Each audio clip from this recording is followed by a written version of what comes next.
ಕೇಂದ್ರ ಮಂತ್ರಿ ಸ್ಥಾನಕ್ಕೂ ಅರಣ್ಯ ಇಲಾಖೆಗೂ ಸಂಬಂಧ ಏನು? ಒತ್ತಡ ಇದೆ ಅಂತ.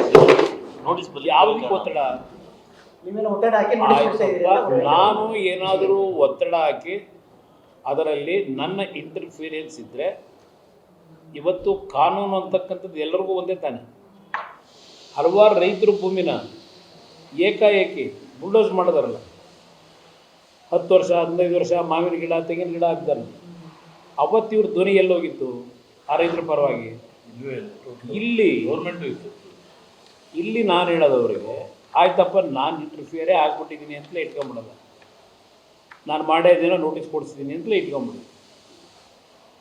ಕಾನೂನು ಎಲ್ರಿಗೂ ಒಂದೇ ತಾನೆ, ಕೋರ್ಟ್ ಇಲ್ವಾ? ಅವರು ಪ್ರಾಮಾಣಿಕವಾಗಿ ಅಲ್ಲಿ 1 ಇಂಚು ಭೂಮಿಯನ್ನು ಇವತ್ತು ಅರಣ್ಯ ಇಲಾಖೆಗೆ ಸಂಬಂಧಪಟ್ಟಂಥ ಭೂಮಿಯನ್ನು ಒತ್ತುವರಿ ಮಾಡ್ಕೊಳ್ಳೋದೇ ಇದ್ದರೆ ಯಾಕೆ ಹೆದರಬೇಕು? ಪ್ರಾಮಾಣಿಕತೆ ಇದ್ದರೆ.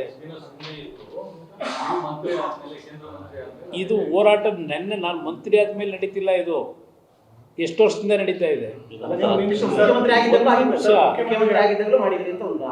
ಹಾಗೇನು ಮಾಡಿ ನಾನೇನು ಮಾಡಿದ್ದೆ? ಒಂದು ನಿಮಿಷ, ನಾನು ನೋಟಿಸ್ ಮುಖ್ಯಮಂತ್ರಿ ಆಗಿದ್ದಾಗ ಕೊಟ್ಟಿದ್ದೀನೋ ಇಲ್ಲ ಕೇಂದ್ರ ಸರ್ಕಾರದಲ್ಲಿ ಮಾಡಿದ್ದೀನೋ ಅದೆಲ್ಲ ಒಂದು ಭಾಗ. ನಿಮ್ಮಲ್ಲಿ ಸರಿಯಾದ ದಾಖಲೆಗಳಿದ್ದರೆ, ನೀವು ಅರಣ್ಯ ಭೂಮಿಯನ್ನು ಒತ್ತುವರಿ ಮಾಡದೇ ಇದ್ದರೆ ಯಾಕೆ ಹೆದರ್ಕೋಬೇಕು? ನನ್ನ ಮೇಲೆ ಯಾಕೆ ದೂರಬೇಕು ಅವರು? ಈಗ ಉದಾಹರಣೆ ನನ್ನ ಮೇಲೇ 1983-84 ಖರೀದಿ ಮಾಡಿದ ಭೂಮಿ.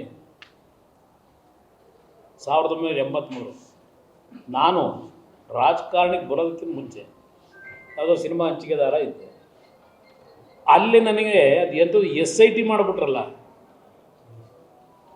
ಅದೇನೋ ನಾನು ಒತ್ತುವರಿ ಮಾಡಿದ್ದೀನಿ ಅಂತೇಳಿ. ಒಂದು ದಿವಸ 5 JCB ತಂತಾರೆ ಎಲ್ಲ ಹೊಡೆದಾಕೋದಕ್ಕೆ, 4 ಎಕರೆಯನ್ನು ಒತ್ತುವರಿ ಮಾಡಿದ್ದೀನಿ ಅಂತ.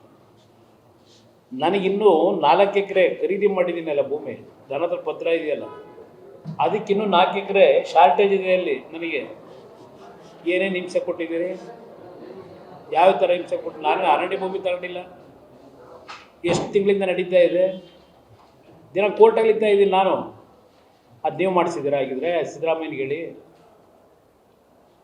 SIT ಮೊದಲನೇ ಬಾರಿಗೆ ಇದೇನು ಈ ರಾಜ್ಯದಲ್ಲಿ SIT ಅದೇನು ಭಾಳ ಫೇಮಸ್. ಅದು ಪ್ರಥಮ ಬಾರಿಗೆ ನಾನು ಸ್ವಂತ ಬೆವರು ಸುರಿಸಿ ಸಂಪಾದನೆ ಮಾಡ್ತಾಳೆ. ಇವ್ರ ಥರ ಹಗಲು ದರೋಡೆ ಮಾಡಿ ಹಣ ಇಟ್ಕೊಂಡು ಜಮೀನು ತಗೊಂಡಿದ್ದಲ್ಲ.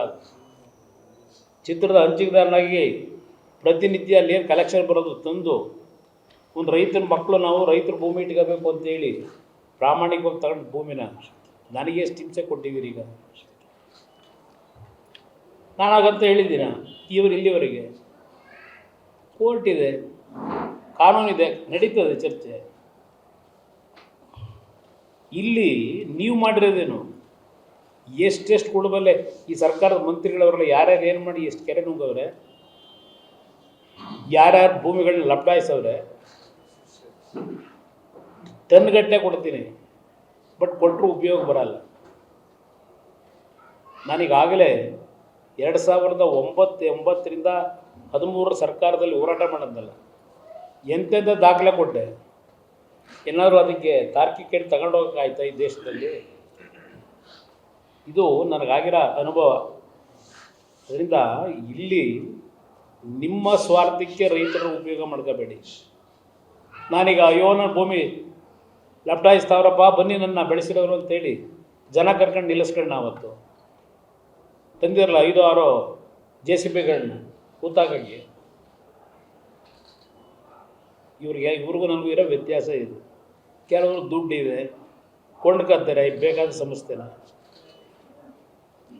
ಅದರಲ್ಲಿ ಭಾಳ ಎಕ್ಸ್ಪೀರಿಯನ್ಸ್ ಅನುಭವಿಸ್ತಿದೆ. ಅದರಿಂದ ಇವತ್ತು ಈ ಜಿಲ್ಲೆಯ ಸಮಸ್ಯೆಗೆ